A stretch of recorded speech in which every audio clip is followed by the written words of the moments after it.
ఉంటుంది, కానీ నాకు ఎందుకు ఈయన వస్తుంటేనే వైరల్ అయిపోతుందేమో అనిపిస్తుంది. అలాంటిది మా ఎస్కేఎన్ గారి స్పీచ్లు.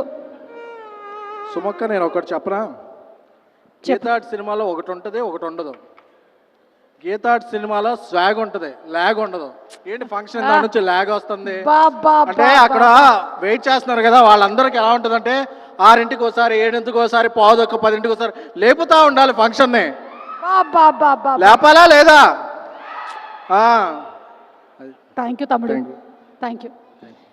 ఈ కాగితంలో రాసి పెట్టుకుంటాను ఇవన్నీ. మాట్లాడేలా మీరు అని అడుగుతారు?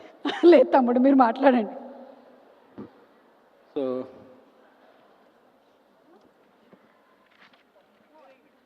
డిన్నర్ టైంలో మనం పంచులేస్తే కొడతారు. సో ఎందుకండి ఒక విషయం అడుగుదామని వచ్చాను తమ్ముడు. చెప్పండి. అడగొచ్చా? చెప్పండి. మీ లైఫ్లో తండేలు ఎవరు? నా లైఫ్లోనే కాదు, ఇక్కడ ఉన్న చాలామంది లైఫ్లో, అలాగే మన స్పెషల్ గెస్ట్ సందీప్ రెడ్డి వంగ గారి లైఫ్లో కూడా తండేలు అంటే లీడర్ మెగాస్టార్ చిరంజీవి గారు. ఏమైనా డౌట్ ఉందా? లేదుగా. అది సో మా గాడ్ ఫాదర్ అరవింద్ గారు చేసే సినిమాలన్నీ కూడా మాకెంతో ఇన్స్పిరేషన్ ఇస్తుంటాయి. ఒక సంవత్సరం నుంచి తండేలు మంచి సౌండ్ చేస్తుంది. ఫిబ్రవరి 7న ఈ సినిమా రీసౌండ్ చేస్తుంది.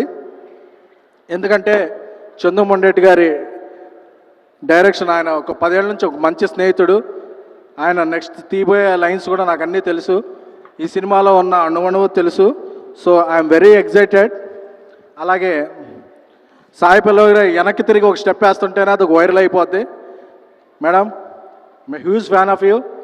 ఎప్పుడంటే మలయాళం ప్రేమ షో ప్రసాద్ ఐమాక్స్లో రాత్రి 10ంటికి వేస్తే అప్పటి వరకు టీచర్గా మీరు ఉన్నది ఒక టేప్ రికార్డర్ పెట్టి ఒక సాంగ్ వేస్తారు, మొత్తం థియేటర్ షేక్ అయిపోతుంది.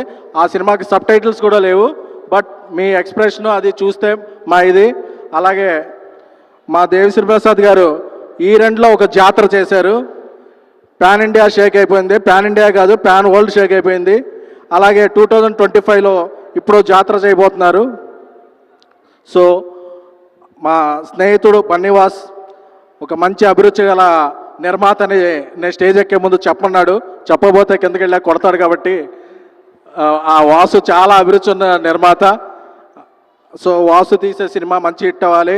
అలాగే మా యువ సామ్రాట్ నాగ చైతన్య గారు, ఎందుకంటే అక్కినేని సినిమాలంటే క్లాసు లవ్ స్టోరీస్ అనుకుంటారు, బట్ అండర్ కరెంట్లో ఒక మాస్ ఉంటుంది. సో ఈ సినిమాలో క్లాసు మాస్ కలిపి చితక్కొట్టైపోతున్నారు. నేను మొన్న ఒక ఫంక్షన్లో చెప్పాను, ఈ సినిమా అక్కినేని నాగ చైతన్య గారి కెరీర్లో 3 డిజిట్స్. సో అందుకే చెప్తున్నాను, మళ్ళీ రిపీట్ చేస్తున్నాను. ఫస్ట్ కాపీ వచ్చేసి సెన్సార్ అయిపోయిన తర్వాత ఈ సినిమా ఫిబ్రవరి 7న బ్లాక్ బస్టర్ టాక్తో ఆల్ సెంటర్స్ ఏబిసి అమలాపురం నుంచి అమెరికా వరకు ఆల్ సెంటర్స్ రికార్డు ఓపెనింగ్తో షేక్ చేయబోతుంది. నాగ చైతన్య గారి కెరీర్లో Thandel going to be biggest biggest biggest blockbuster. Thank you. Thank you. ఒకసారి ఆ బుజ్జి తల్లి డైలాగ్ ఎవరికైనా ఫోన్ చేసి మీరు చెప్తే బాగుంటుంది. రాత్రి 10ంటికి తిరుగుతుంటారు, అడిగితే కొడతారు, వాళ్ళ కాపురాలు కూలిపోతాయి. ఇలాంటివి చేయకండి.